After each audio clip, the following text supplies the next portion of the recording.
What's up, guys? It's Josh here, back with another Kansas City Chiefs related video, and man, this video is gonna have a lot. So as you can already tell by the title, today I'm going to be talking about Frank Clark, why I'm so critical of him, what his future in Kansas City might look like, and all of that. Because this is something that I've hinted at in recent videos, or past videos rather, just kind of why I'm critical of Frank Clark and all that stuff. But I've never made one big video about the Frank Clark issue.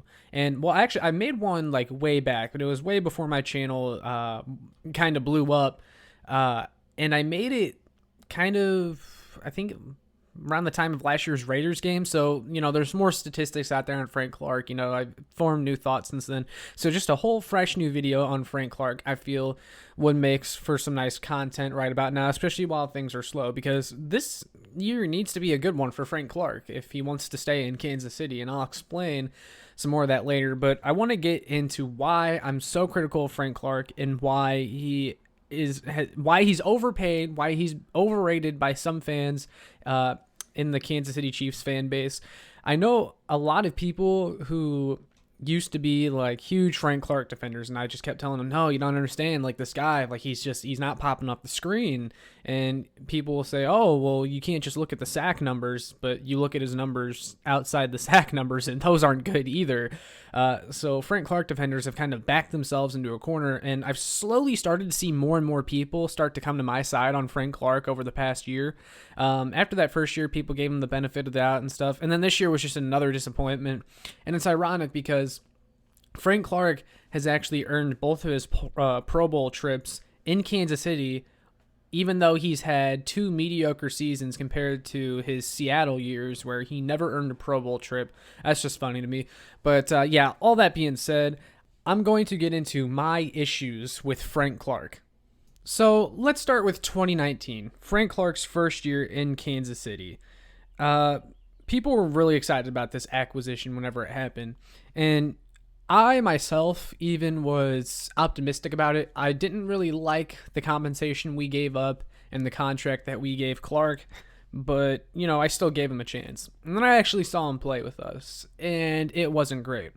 Now, before I say anything else, though, I do want to mention that, yes, Frank Clark has dealt with some, that pinched nerve injury. He's dealt with the illness that he has. I know he has like a stomach virus that frequently affects him, and while I'm sympathetic towards Clark for those reasons, it doesn't change the fact that he's still been a disappointment, and the Chiefs have given someone $100 million that seems to never be healthy. People keep saying, oh, well, maybe he's not fully healthy. Well, then when is he going to be fully healthy? Because I'm kind of tired of waiting for him to be fully healthy, if you know what I mean.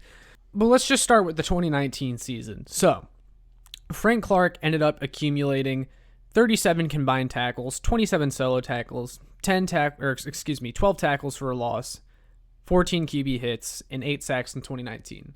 Those are decent numbers. Not premier pass rusher numbers, though, by any means. And Frank Clark only played in 14 of 16 possible games because of that, pinched nerve that he had in 2019. So 2019 wasn't great for Clark, and there were definitely a lot of games where he just didn't really show up, just big stretches where he didn't really show up. But then he had that big postseason run, and I will give Clark a little bit of credit for his postseason, okay? 5 sacks, that's not easy to do. I still think some of his sacks were, coverage, cleanup sacks, and garbage time. Like, if you go back and look, one of Frank Clark's playoff sacks in 2019 came with like 2 minutes left in the game when the Chiefs were up 20. Like, come on. Why was Frank Clark even in the game? The Tennessee game, the Tennessee Titans playoff game, AFC Championship, Clark had a sack on Ryan Tannehill at the end. Again, that game was over. There was like a minute left in the fourth quarter. The game was over. So, and he still got the sack. Like, yes, I'll give it to him. But, like, you still have to include a little bit of context here, because Frank Clark, his win rate was actually still really kind of low for that season, and I'll show you now. So Seth Walder of ESPN, he creates these charts every season, and what they do is they show how much a defensive end is double teamed, plus their pass rush win rate. And I'll have the graph up on the screen here so you guys can look at it, and I'll explain it to you right now. So on this chart, going up and down is an edge defender's pass rush win rate. And then left to right is a pass rusher's double team rate. And this is only for edge defenders, so guys that play on the edge. And as you can see, Frank Clark is kind of towards the bottom left corner here. You see him. I'll highlight him for you guys on the screen. But as you can see, Frank Clark for the 2019 season kind of ranked in the bottom third in both double team rate and pass rush win rate. And, I kept hearing this excuse for Clark, and we'll show this again for his 2020 season when we get into that. But his pass rush win rate and double team rate for 2019, relatively low. Guys like Justin Houston, Cam Jordan, Joey Bosa, Robert Quinn, Jadeveon Clowney, all those guys ranked higher than Clark, and that's not even half of them. Mack, Watt, both the Bosas were up there.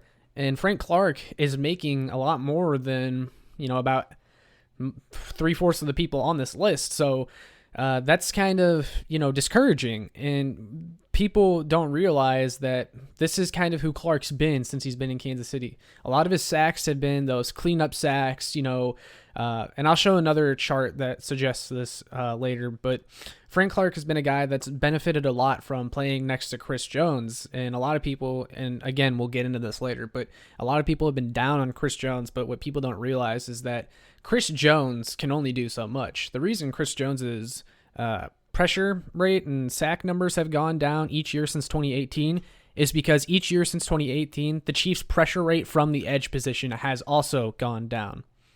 But let's go ahead and transition over to the 2020 season, so this past year for Frank Clark. Like I said, a lot of people gave Clark the benefit of the doubt in 2019. Okay, cool. He's going to have a really big year. The Chiefs brought back Chris Jones. They're spending over $200 million on the defensive line, which is the most any team has spent on that position, or any position, I think, ever. So, the pass rush better be good. Well, the Chiefs' pass rush wasn't that great in 2020. They ranked kind of in the bottom third. I believe 21st. Yeah, they ranked 21st in sacks in the league, despite having both Jones and Clark on the line. And a lot of that, again, was because of Frank Clark. So let's go ahead and take a look at the statistics. All right, so here's the stats for 2020 for Frank Clark.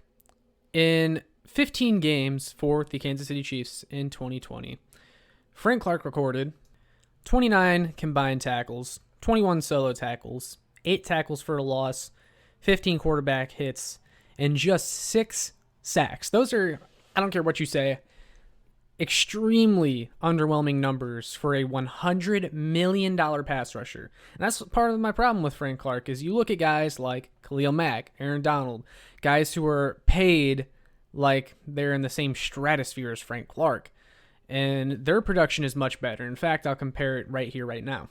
Let's look at Aaron Donald and Khalil Mack's numbers from 2020. So in 2020, Aaron Donald recorded 27 solo tackles, 14 tackles for a loss, 28 QB hits, and 13.5 sacks. How about Khalil Mack? In 2020, he had 29 solo tackles, 11 tackles for a loss, 13 quarterback hits, and 9 sacks. Both of those are substantially better seasons than Clark's on paper. Now, some of you might be like, oh, well, that's a little unfair. Well, I'm just telling you, how Clark compares to the other guys who are paid around the same money that he gets. But, okay, let's just assume that I'm being unfair with Frank Clark by comparing him to those players. How about Emmanuel Ogbah, the former Chief? The guy that the Chiefs probably should have kept. All right, well, in 2020, Emmanuel Ogbah recorded 25 solo tackles, 6 tackles for a loss, 21 quarterback hits, and 9 sacks. Those numbers aren't drastically better than Clark's, but when you consider how much less he makes than Clark, well, then they start to look a lot better. Same thing with Justin Houston. Justin Houston in 2020, 19 solo tackles, 8 tackles for a loss, 12 quarterback hits, and 8 sacks. What is Frank Clark doing better than these guys to warrant that kind of paycheck? Now, a lot of people will be like, oh, well, Clark does a lot more than rush the passer. He can set the edge, he stops the run. Okay. Well, guess what? Frank Clark had a 55.7 run defense grade according to PFF in 2020. Now, PFF grades, it's always difficult to take them at face value. I think Clark is a better run defender than that. I will give him credit there. Teams take him seriously as a run defender. However, when you look at the team's overall rush defense, it hasn't changed much since, they've been pretty bad. They still ranked in the bottom 5 in the NFL in rush defense overall. And, Frank Clark might be a good run defender, but, he's not changing the team's overall run defense all that much. A lot of that has to do with them getting another competent edge defender, which, again, I will give to Clark. It's tough when you're the only one.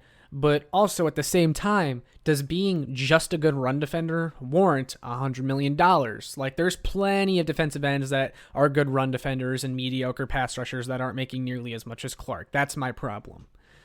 The sad thing with Clark, again, is his sack numbers in 2020 weren't great. And I get it.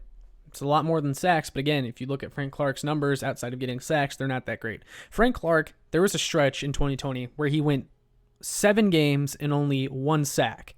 Now, I'm sorry, but I don't really care about the circumstances, but you cannot consider yourself a premier pass rusher and only have 1 sack in 7 games. You have to have a bigger impact than that. You just have to. There were too many stretches this year in which Clark was not showing up. And here's a stat. In the last 10 weeks of the 2020 season, L'Jarius Sneed had the same amount of sacks as Frank Clark, 2. They had the same amount of sacks in the last 10 weeks of the season. And L'Jarius Sneed didn't even play all of those 10 weeks because he was still coming off his collarbone injury, guys. That's ridiculous. That is absolutely ridiculous. And all season long, even though I was critical of Frank Clark, people kept telling me, oh, just wait for playoff Frank Clark. Just wait for playoff Frank Clark. As if playoff Frank Clark was some established threat. He had 1 good postseason, at least when you look at the sacks. Well, his 2020 postseason was rather pedestrian. He had about 2 sacks. Some people say 3. He sacked Josh Allen. Josh Allen ran out of bounds with like a minute left in the game, and they gave a sack to Clark because he was the closest defender. Clark did not have a great postseason by any means. In fact, again, L'Jarius Sneed had 2 postseason sacks as well. So it's just like, dude, you got to produce more. You just have to. And it's not even like Clark was creating pressure either. It's not like he was one of those guys that creates pressure but just struggled to finish the sack.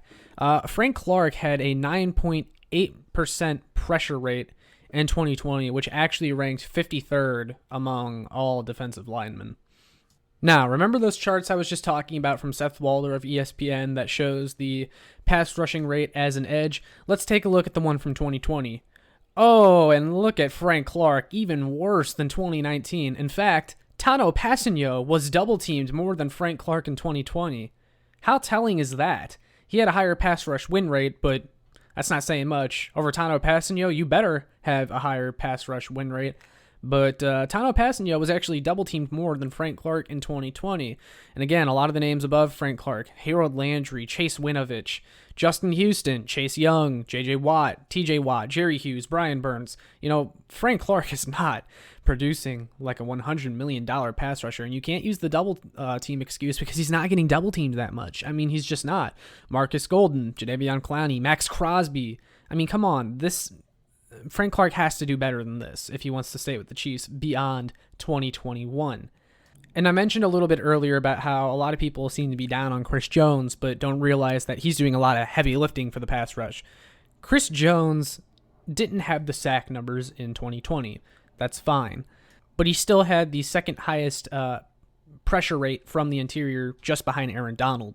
So again, he was still doing the heavy lifting for the pass rush. Now, going back to Seth Walder from ESPN, he does great analytics work, guys. But he made a list, and it was the top 46 players in the stat of sacks created. And basically what sacks created is it credits the first person on the defensive line that first beats their blocker as opposed to the person that just finishes the sack. Thus, they create a sack. So, for example, let's say Chris Jones immediately beats his blocker when the ball is snapped.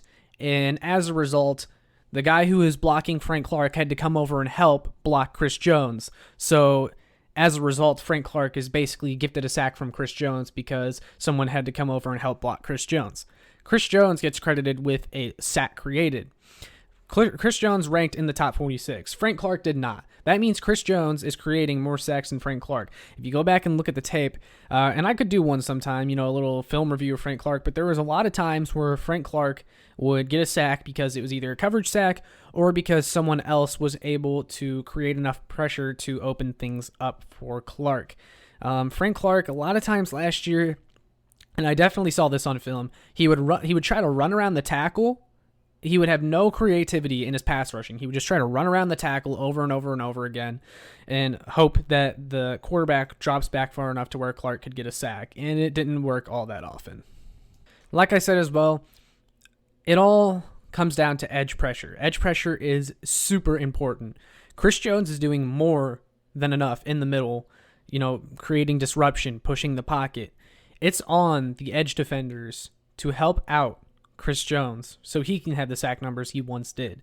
It's extremely hard.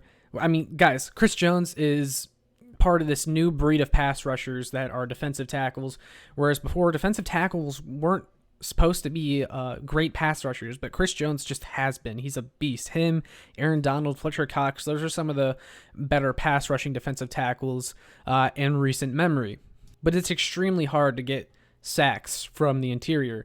The edge is supposed to it's supposed to be where you're getting most of your sacks from. Frank Clark is just not creating enough. Teams don't take him seriously enough. Chris Jones was among the most frequently double-teamed defensive tackles and defensive linemen in all of the NFL last year.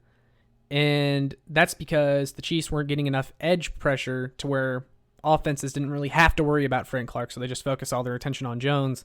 So Jones was able to be bottled up because the Chiefs didn't have another pass rushing threat outside of Chris Jones. So that's on Frank Clark.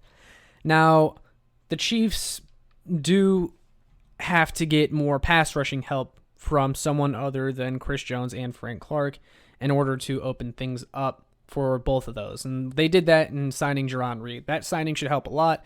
Jarran Reed was also teammates with Frank Clark in Seattle when he had his career season. So the hope is that that will help a little bit.